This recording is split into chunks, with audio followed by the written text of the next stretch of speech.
So here are some of the things that you're up against. These are at risk during nesting season. E. coli, salmonella, you've got parasites, bird mites, ticks. Did you know that if you're cleaning a bird nest, you could actually get a tick on you, and that could actually bite you, and then they carry yellow fever and all sorts of stuff. Dry droppings produce airborne spores that cause histoplasmosis. That's actually one of the most common diseases transmitted by birds.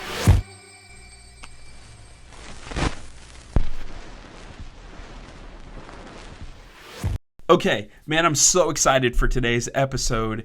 We're kind of changing it up just a little bit because I started thinking about, it's nesting bird season, and like, what is better than nesting bird season than like thinking about it a little bit like a war zone, a little bit like from a military standpoint, right? Because those of you guys who are out there during nesting season and you're like pulling nest and you're combating all this stuff, like it feels like you're like on the field of battle. Like it's like, dang it, like I just took those nests out and then there's more there and I feel like I'm fighting with the birds. It feels like we're fighting over territory, right? Like it's like I want this area to be bird dropping free, and I want people to stop complaining about the bird droppings, and I want to make sure that disease is not a risk, and I want to do all these things or whatever to protect humans, right? Kind of think about it like a soldier, like we're soldiers, like protecting like their home country, fighting for people that are back home and doing all that stuff or whatever. Well, it's like you're kind of protecting your property too, and birds are like infringing on it, right? So it's almost like they're the enemy. It's really funny. I mean, birds are, whatever. Well, we're going to pretend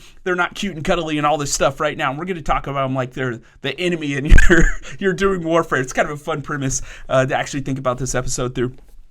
So today, I'm going to talk a little bit about pigeons, sparrows, and starlings, specifically the big three. I'm going to talk about this is nesting season, migration season is kind of wound down, and now we're getting into nesting season. We're starting to see them sort of gather up twigs and do all these things to actually build nests, right? And so now they're actually moving in and starting to establish home. And here's the thing that I also want to talk about is making sure that you guys are equipped, whether or not you're a pest control person or a facilities person, or just someone who's maybe on staff and you're pulling bird nests, thinking about bird flu, thinking about histoplasmosis and some of the other diseases that birds carry. I want to make sure that you are well prepared and well armed too as you're going to do that stuff, pull those nests without actually exposing yourself unnecessarily to the weapons of the enemy, right? Okay.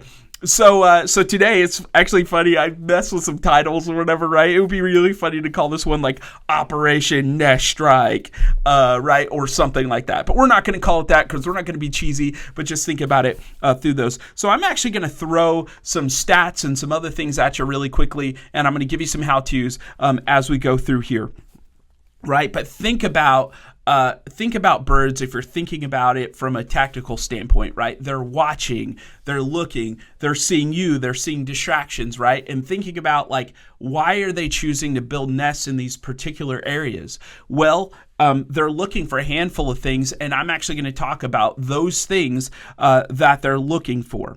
But first of all, let's talk about what they build and why it works. What type of nest they build and why it works. Pigeons. They build nests that are it doesn't take much. It's funny. It's like 2 twigs or something and they're done. Why do they do that? Why is it that they don't, build these elaborate nests, the nests that you're used to seeing and all that kind of stuff? Well, they're going to use your HVAC unit. They're going to use the roof ledge. They're going to use walls. They're going to use all sorts of stuff for structural support. So this is the reason why you're not just going to find like a loose lying pigeon nest in the middle of a field somewhere. They actually want to use something for support. So even if you find one that's just sitting like on the rooftop or something like that, think about it. They're actually using that rooftop as a part of the bottom support for the nest, and they don't need much from there. It's a minimal effort with maximum return for them. They also love flat surfaces with runoff protection, right? So you're not going to find nests for these pigeons, right there underneath, guttering or something like that, where you're getting a lot of runoff from rain. This keeps their eggs dry. It also keeps predators away, and it gives them quick access for escape. honestly, a pigeon, if you can cut off that access to escape by about 180 degrees for them, you guys have heard me talk about this probably before, but pigeons are almost like the chickens of the sky, right? It's amazing how many things they're in the food chain for. Everything eats pigeons. I've talked about video that you can find it. Hopefully you found it before, of a catfish actually coming up out of the water and eating pigeons. There's an Asian catfish that does that, and I'm sure we're gonna have some B-roll or something up that shows that, but it's pretty interesting how many things eat pigeons, right? And so what they're looking for is quick escape. And so if a predator can approach from behind, it's a 180 degree cutoff. It's like, boom, they're off and away. That's a great spot for a nest for a pigeon, and a great spot for a bird to actually loaf, for a pigeon to loaf during the day. So think about those pigeons that are loafing on those edges of windows, right? That cutoff is their escape route, or sorry, the attack route of something that wanted to attack them is actually cut off by 180 degrees. That's a great spot for them. They feel safe there. Now with starlings, talking about what they build, why that thing works, what they're going to use is pretty much anything. I mean, they'll use plastic, they'll use insulation, they'll use wires, trash. Here's what's crazy. They will even use dead bugs to build their nest. It's kind of crazy. So if you see a starling nest, look around for some June bugs, especially coming up here this time of year, especially if you're anywhere in the Southwest, Midwest, somewhere in there, you're going to find those anywhere in the South, you're going to see those June bugs, and you'll see those tucked around in the nest. It's kind of funny. Why do they build their nest this way? Because it's warm. It insulates. Think about that plastic and insulation. It actually insulates that nest, and it's all within reach on a rooftop. Remember, birds are really trying to stay alive. They're not going to fly all these crazy long distances. So I know that starlings, for instance, will fly up to 20 miles away from where they're roosting overnight to feed the next day. They'll fly quite a bit of ways to eat. But when they're building nesting material, they're actually looking for stuff that's nearby.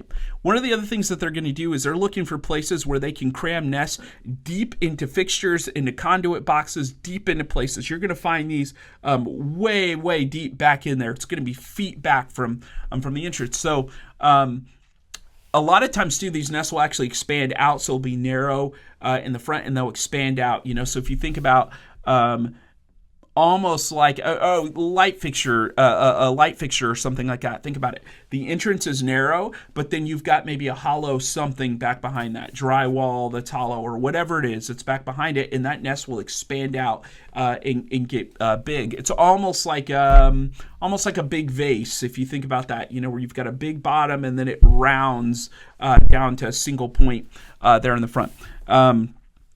They do that because they like these tight spaces. The tight spaces are predator proof. So think about it like a military standpoint, right? Again, what do you want if you're in the military? It's like, tactically, you want the high ground, and you want to force the enemy to funnel in to as tight a spot as possible. So no matter how big the army is, they have to funnel into a choke point, and then you keep attacking them and keep attacking them and keep attacking them. Those of you guys who've seen the movie 300, think about the premise there, right? It didn't matter how big the army of Xerxes was that was coming up against the 300. I think it was Xerxes that was coming up the 300 against the 300. They were able to kill so many of them because they were able to funnel them to a single sort of choke point, basically, and attack the enemy. Well, birds are thinking tactically.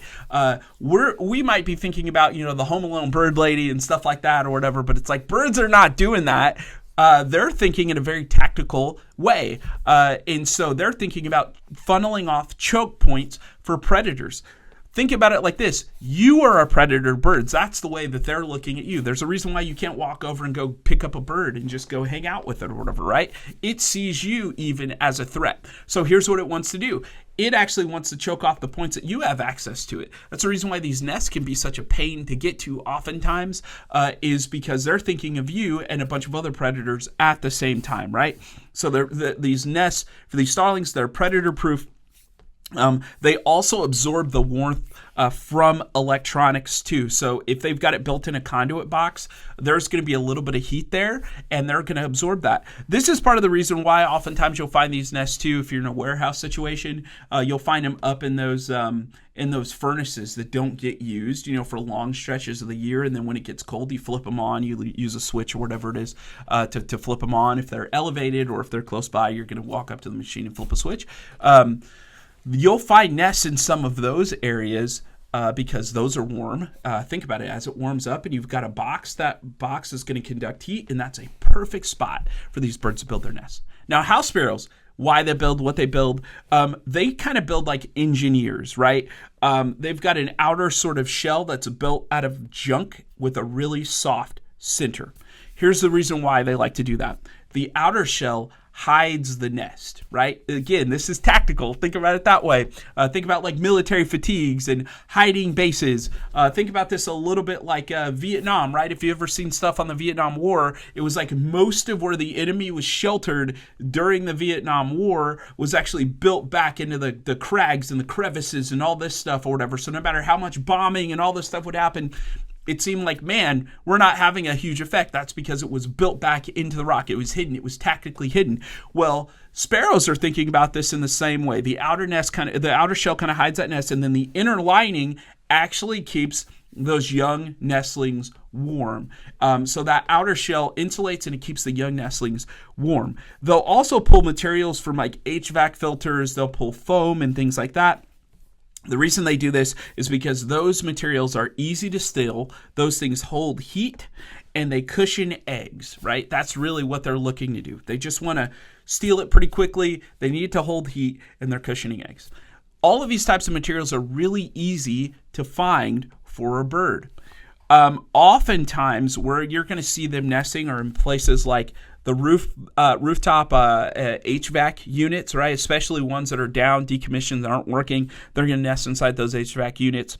You're going to find them behind signage and letters. Think about, if you're Walgreens, you can send me a letter, I guess. But think about Walgreens. They have a huge problem with this, where it's like you've got that sparrow nest that's just tucked right into the A or the E or tucked right behind the sign. It's like every single store, you'll see it happen, right? Comment below if you've seen that happen before, right? But signage and the letters, they'll build these nests in solar panels and ledges. Those of you guys who are, now this isn't just sparrows, but pigeons will do this too.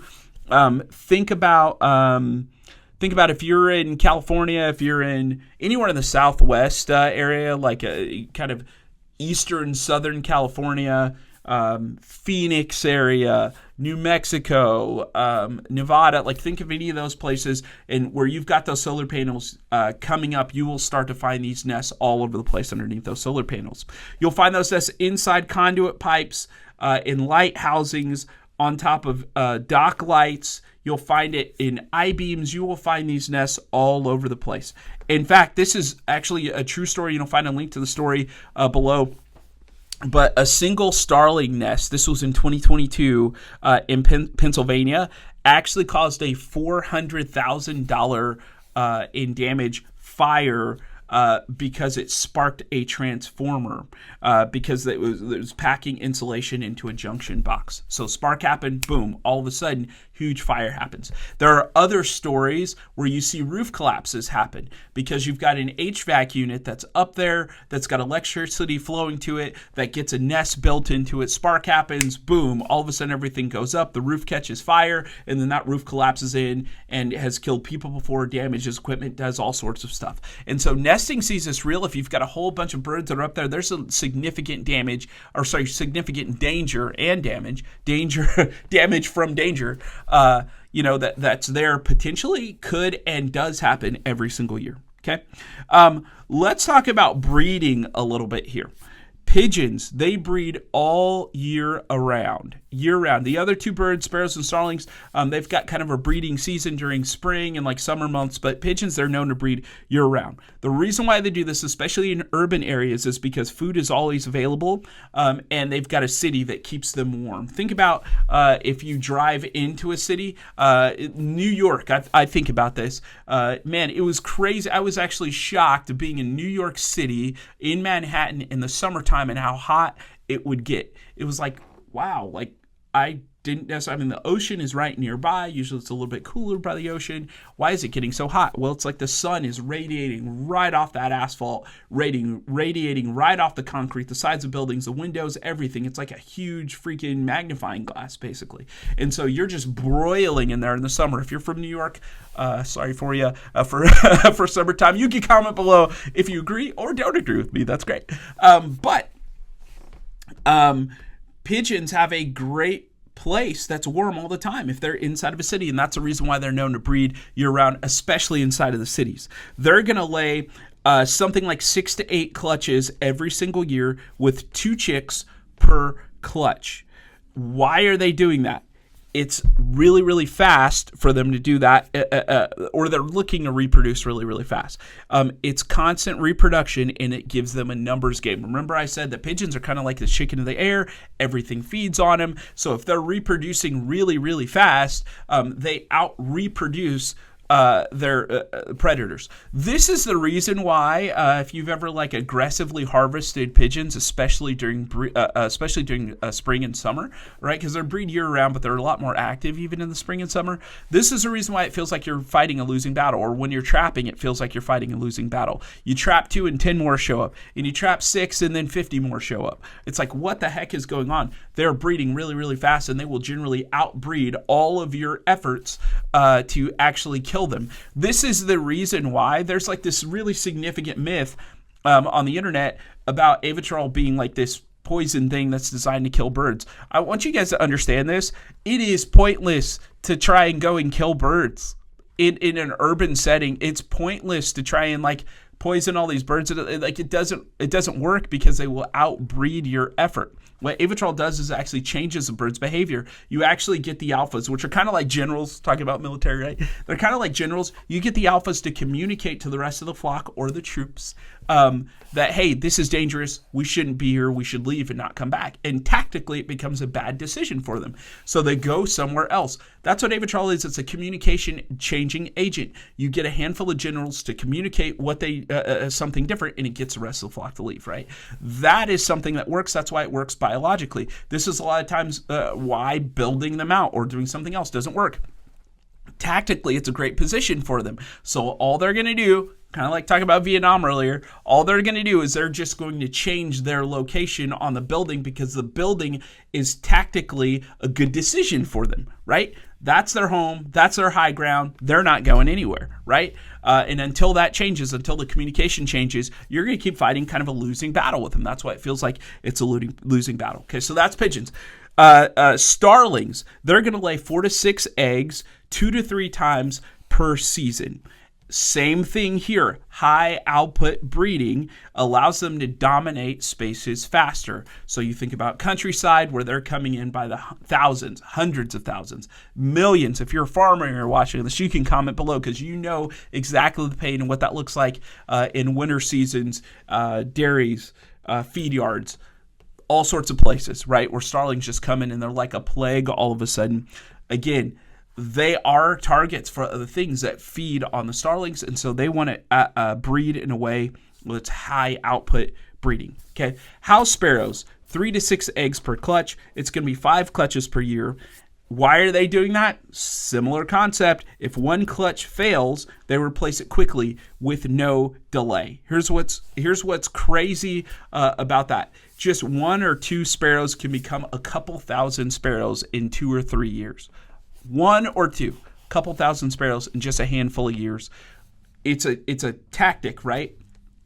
Again, so we're talking tactically. So it's like if you keep throwing troops at the enemy, no matter what. Think about the Alamo, right? The Alamo, there were like 200 something killed, but they killed like 5, almost 600 troops, right?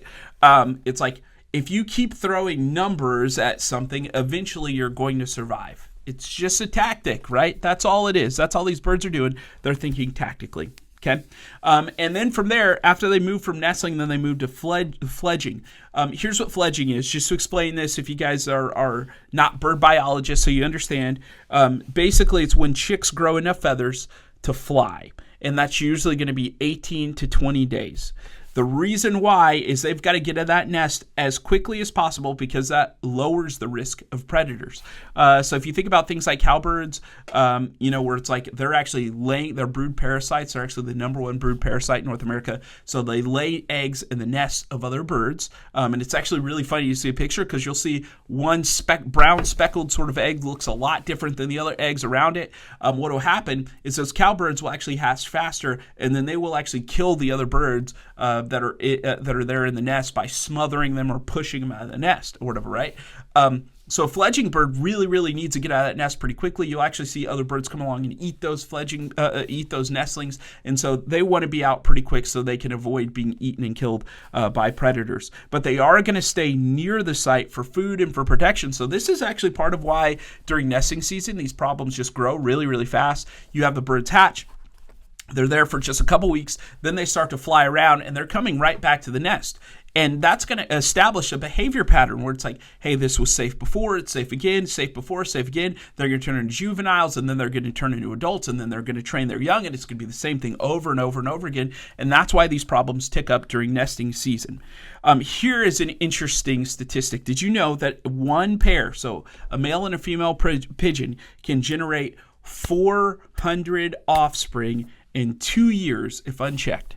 Think about that. You're like, I've got one pigeon, I've got a couple pigeons, no big deal.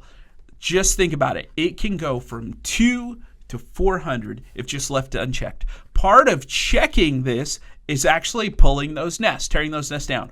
I'm going to tell you guys how to actually do that and protect yourself from bird flu here in just a minute. But first of all, let's talk about why birds love commercial buildings.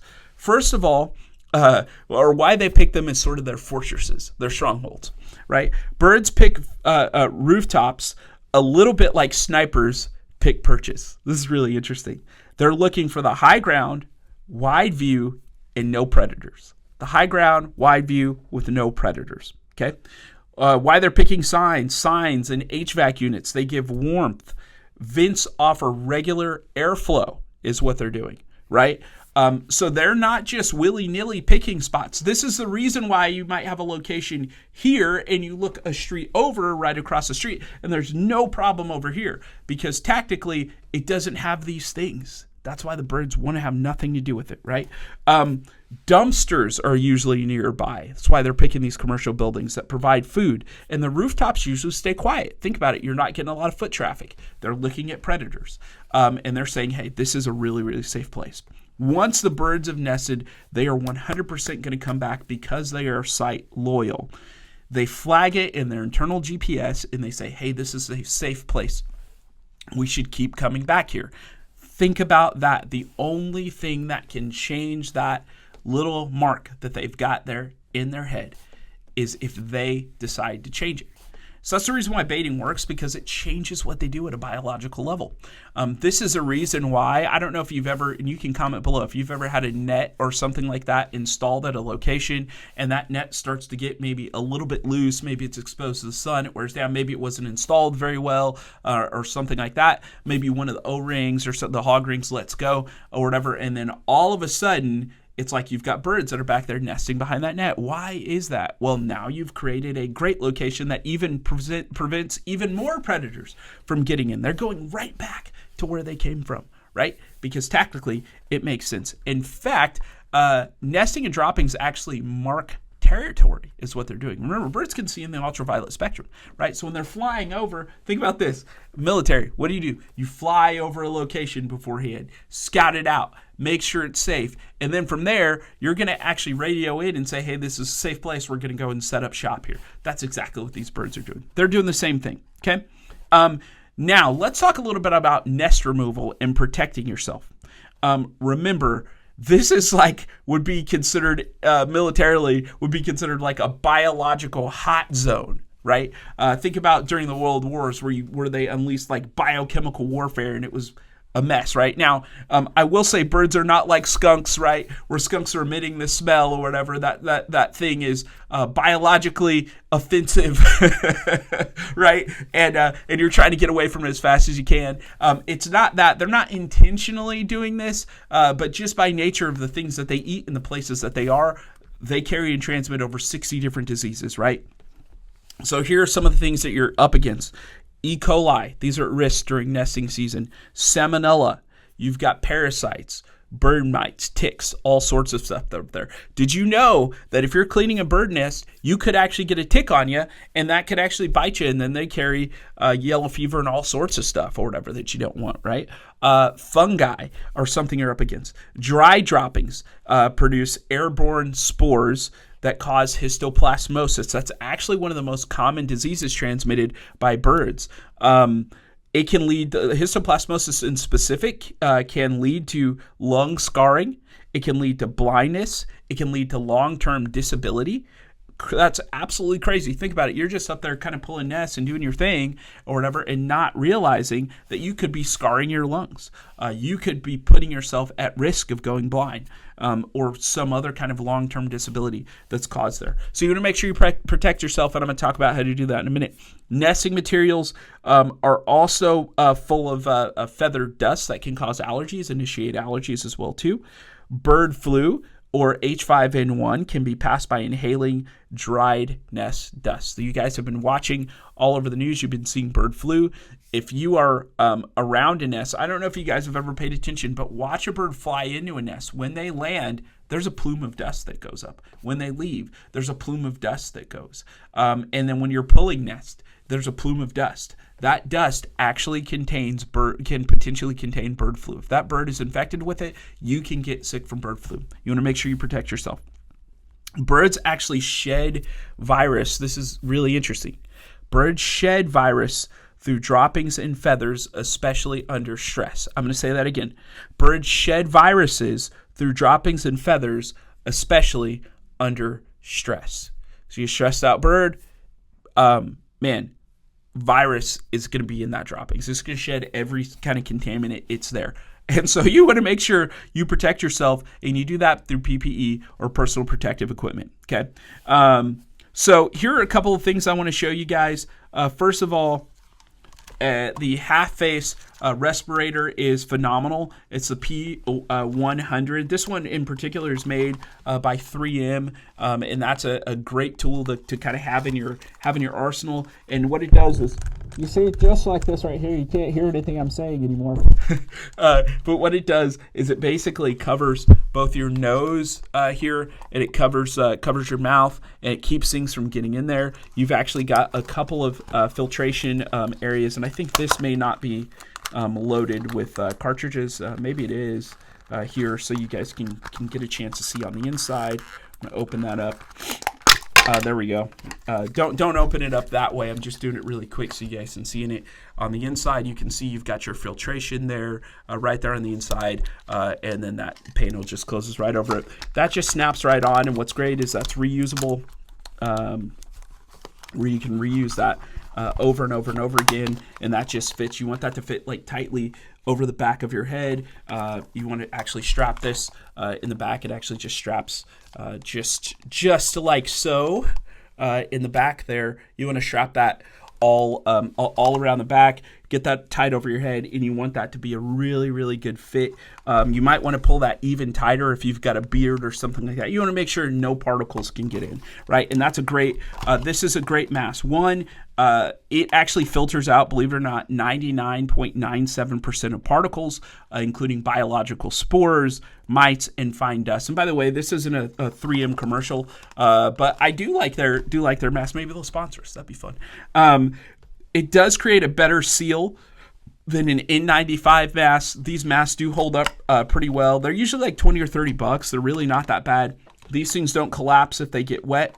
And here's something you don't want to do, by the way. And this is usually not going to be a pest management professional that's doing this, but if you're just at a site, maybe you're a facilities person or something like that, don't wear like those blue surgical masks or something like that. The reason why is they don't seal. You actually need something that creates a seal that can't break.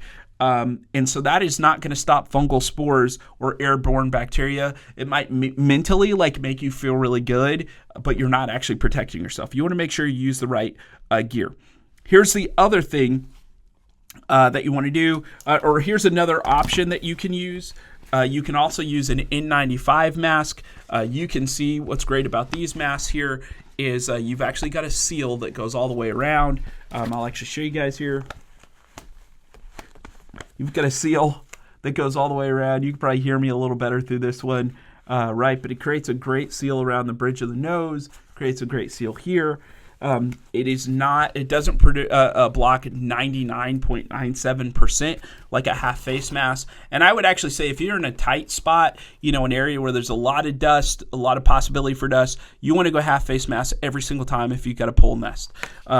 If you're in a open rooftop and it's and you're not getting right in there into it, let's say it's an open nest somewhere or something like that, you're removing that. Then an N95 is going to be just fine. But better safe than sorry. I'd actually say maybe this half face mask might be a good go-to for you when we're doing site survey. If it's in person, this half face mask is a go-to every single time we get in spots where we've got, especially indoor settings or something like that, or again tight spaces.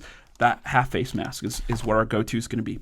One of the other things you want to make sure that you've got are eye PPE, and I'm not going to show that, but we'll probably do some B-roll on the screen here for you. But we want sealed goggles with indirect vents and anti-fog. Because remember I said histoplasmosis can cause lung scarring, but it can also cause blindness. You do not want to show up with glasses like these on that I've got on trying to protect your eyes. You actually need something sealed, right? The reason why is because dust and spores can enter your tear ducts. And standard safety glasses are absolutely useless in keeping things out of your tear ducts. You don't want that to happen. Here's what it's got to be. It's got to be ANSI or ANSI, ANSI Z87.1 plus rated. I'm going to say that again. ANSI Z87.1 plus rated, and that you want them to fit tight around your face. You can also use what's called OTG models if you wear prescription glasses and they fit around your glasses and they still actually create that tight space like that. So here's what we recommend is kind of a full kit PPE. We recommend gloves. Those nitrile gloves, the blue nitrile snap-on gloves are just fine. Long sleeves or disposable coveralls. That way you're not getting things on your arms as you're pulling those nests. You want to mist the nest with about 10% bleach spray before touching it. That's pretty easy. 10% bleach spray. Here's the reason why. That liquid will actually lock down dust. It's going to kill bacteria, and it's going to reduce airborne spread, right? So you're actually going to kill some stuff with it, and you're going to make sure that dust doesn't go out everywhere. If you're going to do it, you want to make sure that you do it right, okay? And then you want to double bag the nest and then tape it shut. That way when you go put it in, whatever it is, it didn't create a plume affecting you or affecting other people. So think about that. If you're facilities guy or something and you're at a place that's got tenants, what you don't want to do is protect yourself all of PPE and throw it in some loose bag or whatever, throw it in the trash, and then tenants are coming and throwing their stuff in, and now that stuff is pluming up over them while they're doing it. It's like you want to make sure you do it the right way, close that thing up, seal that up, double seal it, tape it shut. I would recommend getting all the nests that you can in a single bag, right? That way you don't have to have a bunch of trash bags doing that. But make sure you seal that pretty good, okay? This is actually a true story. We'll post a link to it. But there was a tech in Chicago that swept up a dry sparrow nest, and he didn't have any gear. Within a couple weeks, he lost 40% lung function from spore inhalation. 40%. And think about it. All he had to do was take an extra 10 minutes, 5 minutes, whatever, put on some PPE, and then make sure that he was totally protected, right? So you want to make sure that you protect yourself as you're going and doing this. So that's really the main stuff I wanted to talk about today is we've got nesting season, helping you guys understand why birds are building the nest where they are, where you can find those nests to actually pull them, and then what kind of PPE you actually need to wear to make sure that you protect yourself. And again, think about it a little bit like a war zone.